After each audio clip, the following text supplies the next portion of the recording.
Daddy, doctor വന്നു. Good morning. Good morning. Doctor Suresh, നമ്മൾ തമ്മിൽ പരിചയമില്ല അല്ലേ? നിങ്ങൾ ഡോക്ടർ ആർ കെ ഷേണായി അറിയുമോ? അദ്ദേഹം ഒരു വലിയ ഡോക്ടറാണ്. Doctor K C Thomas, senior surgeon. ഇവരെല്ലാം എന്റെ ഫാമിലി ഡോക്ടേഴ്സാണ്. ഇന്ന് യാദൃശ്യമായിട്ട് രണ്ടുപേരും സ്ഥലത്തില്ല. അങ്ങനെ ഞാൻ ആപ്പാടെ വിഷമിച്ചിരിക്കുമ്പോഴാണ് എന്റെ ഡ്രൈവർ നിങ്ങളെ കുറിച്ച് പറഞ്ഞത്. എക്സ്ക്യൂസ് മീ, എങ്കിൽ ഞാനൊരു കാര്യം ചെയ്യാം. എന്താണ്?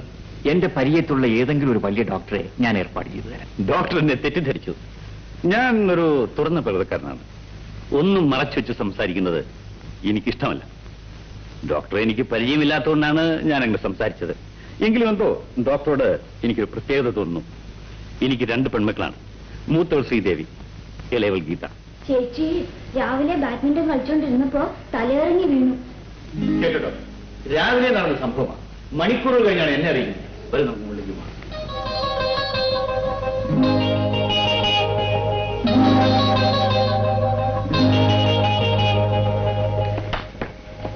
ഡോക്ടർ, ഇതാണ് ഡോക്ടർ, എന്റെ മകൾ.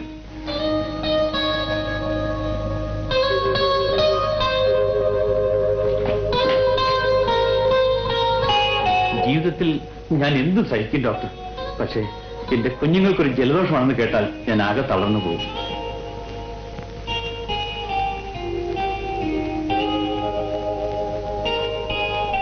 ഒന്നും ഭയപ്പെടാനില്ല. മകൾക്ക് അല്പം ക്ഷീണം മാത്രമേ ഉള്ളൂ. ഞാൻ ഒരു ഇഞ്ചക്ഷൻ കൊടുക്കാം. ഇഞ്ചക്ഷൻ വേണ്ട ഡോക്ടർ, അവൾക്ക് വേദന എടുക്കും. ഇപ്പൊ മറ്റെന്തെങ്കിലും മരുന്ന് കൊടുക്കാം. അച്ഛാ,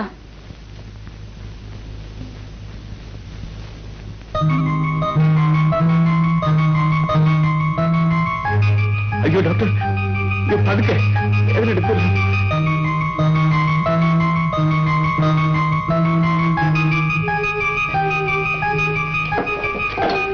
ഞാനൊരു മരുന്ന് എഴുതിത്തരാം, അത് വാങ്ങിക്കൊടുത്തേച്ചാൽ മതി. ഡോക്ടർ, എന്റെ മകളുടെ അസുഖം ഒരു നിമിഷം കൊണ്ട് മാറ്റാൻ കഴിവുള്ള എന്തെങ്കിലും മരുന്നുണ്ടോ? 1,00,000 രൂപയിലും ഞാൻ മേടിക്കാം. അതിന്റെ ഒന്നും ആവശ്യമില്ല. ഇതാ, ഇനി ചേച്ചി സുഖമായിട്ട് ഉറങ്ങിക്കൊള്ളും. പക്ഷെ ആരും ശല്യപ്പെടുത്തരുത്.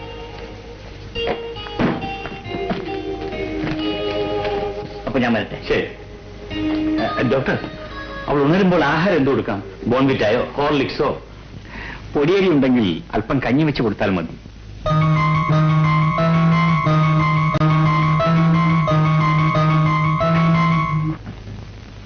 നമസ്കാരം. നമസ്കാരം.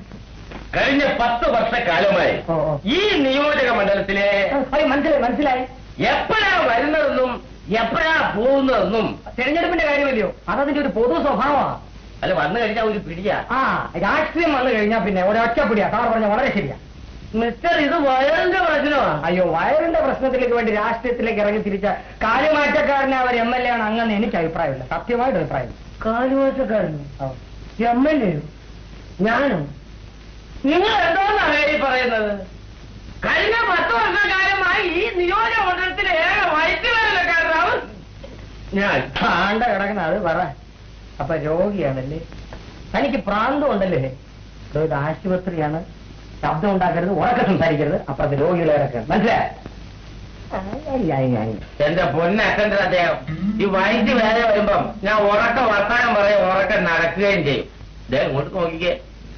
ഈ വേദന കൂടി ഞാൻ നടക്കാൻ തുടങ്ങിയിട്ട് വർഷം എത്രയാണെന്നറിയാവോ? കഴിക്കാത്ത മരുന്നില്ല, ചെയ്യാത്ത മാന്ത്രികയില്ല, കേറാത്ത ആശുപത്രിയില്ല. ഇത് ചെയ്യാനൊന്നുമില്ല. ഓപ്പറേഷൻ ഒഴിയെ. സുരേന്ദ്രൻ അതി എന്നെ ഇവിടുന്ന് പറഞ്ഞു വിട്ടാലും എന്റെ ദൈവത്തിലാണ് എന്റെ നോക്കേട് മാറാതെ ഞാൻ ഈ ആശുപത്രിയിൽ നിന്ന് പോകത്തില്ല. എങ്ങനെയാ?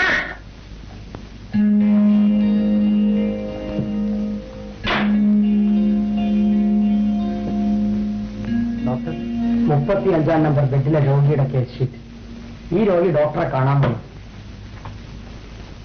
പോകുമ്പോ എന്നെ ഒന്ന് കണ്ടിട്ട് പോണം. അടുത്ത് വരും. ഛർദിൽ ഓർക്കാനും മറ്റുണ്ടോ? ഉണ്ടോന്നോ? 7 പ്രാവശ്യമാണ്. 7 പ്രാവശ്യം. ഇവരൊന്നുമല്ല, എന്നെയാണ് തിരുവനായി കൊണ്ടുപോയ ഛർദിപ്പിച്ചത്. എങ്ങനാ? ഈ സുഖക്കേട് പിടിപെട്ട് വളരെക്കാലമായതുകൊണ്ട് ഭേദമാകാൻ അല്പം താമസിക്കും. തൽക്കാലം ഞാൻ ഒരു മരുന്ന് എഴുതിയിട്ട് അത് കഴിക്കുക. പിന്നെ ചിലപ്പോ ഒരു ഓപ്പറേഷൻ വേണ്ടി വരും. അതുവരെ കൃത്യമായി വീട്ടിൽ നിന്ന് ഈ മരുന്ന് കഴിക്കണം. അയ്യോ, അങ്ങനെ പറഞ്ഞാൽ പറ്റത്തില്ല. ഞാൻ പോകാനായിട്ട് വന്നതല്ല. ഡോക്ടർ എന്നെ ഇവിടെ കിടത്തി ചികിത്സിക്കണം.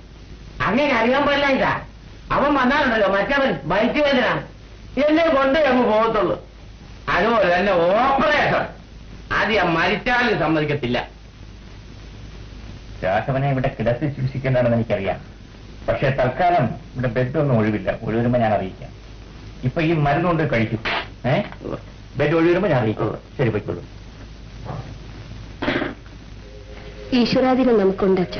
അതല്ല മോളെ, ആദ്യം ഞാനും വല്ലാതെ സംഭ്രമിച്ചു പോയി. ഡോക്ടർ സുരേഷിനെ കുറിച്ച് എനിക്ക് അത്ര വലിയ വിശ്വാസമൊന്നുമില്ലായിരുന്നു. പിന്നെ ഞാൻ നമ്മുടെ ഡോക്ടർ RK ഷേണായി ഫോണിൽ കോൺടാക്ട് ചെയ്തു. ലേറ്റസ്റ്റ് മരുന്നുകളൊക്കെയാണ് എഴുതി തന്നിരിക്കുന്നത് എന്ന് പറഞ്ഞതിന് ശേഷമായി എനിക്കൊരു മനസ്സമാധാനമായത്. പിന്നെ സുരേഷിനെ കുറിച്ച് ഡോക്ടർ ഷേണായി നല്ല അഭിപ്രായം പറഞ്ഞു. അതുകൊണ്ടാ പിന്നെ അദ്ദേഹത്തിനെ വീണ്ടും വിളിപ്പിക്കാൻ ഞാൻ ഏർപ്പാട് ചെയ്തത്. അച്ഛൻ ഈ നിസ്സാര കാര്യത്തിന് ഇത്രയൊക്കെ ബഹളം ഉണ്ടാക്കി കളഞ്ഞല്ലോ. അതേ ഒരു MBBS ഡോക്ടറല്ലേ? Good morning. മോർണിംഗ്. ഞങ്ങൾ ഡോക്ടറെ സംസാരിച്ചുകൊണ്ടിരിക്കുകയായിരുന്നു. ശ്രീദേവിക്ക് ഇപ്പൊ എങ്ങനെയിരിക്കുന്നു? ചേച്ചിക്കിപ്പോ കുറവുണ്ട്. അത് അനിയത്തിക്ക് എങ്ങനെ മനസ്സിലായി? ചേച്ചി ഒരു പ്രത്യേക ടൈപ്പാ. ആരോടും അധികം സംസാരിക്കാറില്ല. ആംഗ്യം കാണിച്ച് സംസാരം കുറയ്ക്കാമെന്നെ പരമാവധി കുറയ്ക്കുകയും ചെയ്യും. ഇപ്പോഴാണോ സംഭവിച്ചത്?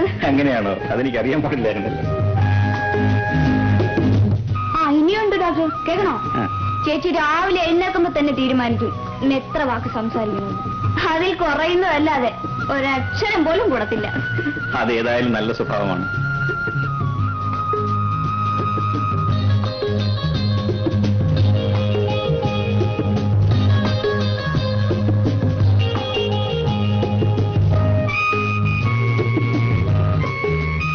ഇനി ഇഞ്ചക്ഷൻ വേണ്ട, മരുന്ന് കൊടുത്താൽ മതി. അപ്പൊ ഞാൻ വരട്ടെ.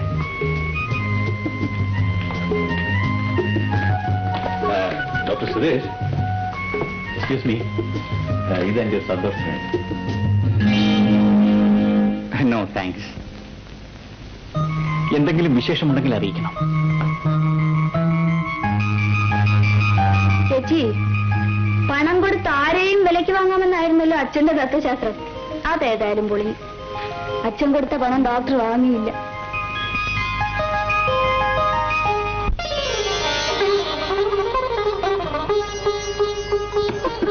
Good evening doctor. Good evening. ചേച്ചി ഡോക്ടർ സെലക്ട് ചെയ്തിരിക്കുന്ന സാരി നന്നായിരിക്കുന്നു അല്ലേ? Very nice. Thank you. Sari select ചെയ്യാൻ ഡോക്ടർ മിസ്സിസിനെ കൊണ്ടുവന്നില്ലേ? മിസ്സിസോ? എനിക്കൊരു അനിയത്തിയുണ്ട്, രാധ. നാളെ അവളുടെ പിറന്നാളാണ്. ഈ സാരി അവൾക്കുള്ള പിറന്നാൾ സമ്മാനമാണ്. ഈ സാരിക്ക് എന്ത് വിലയെന്നാ പറഞ്ഞത്? 650 രൂപ. 680 രൂപയോ? 150 രൂപയ്ക്ക് ഒരു സാരി കാണിച്ചില്ലേ? എനിക്കത് മതി. അത് തന്നെ പാക്ക് ചെയ്തേക്ക്. ഡോക്ടർ, ഈ 650 രൂപയുടെ സാരിയല്ലേ നല്ലത്? വിലയും വളരെ നന്നായിരിക്കുന്നു. ശ്രീദേവിയുടെ ക്ഷീണമൊക്കെ മാറിയോ? ഞാൻ വരട്ടെ.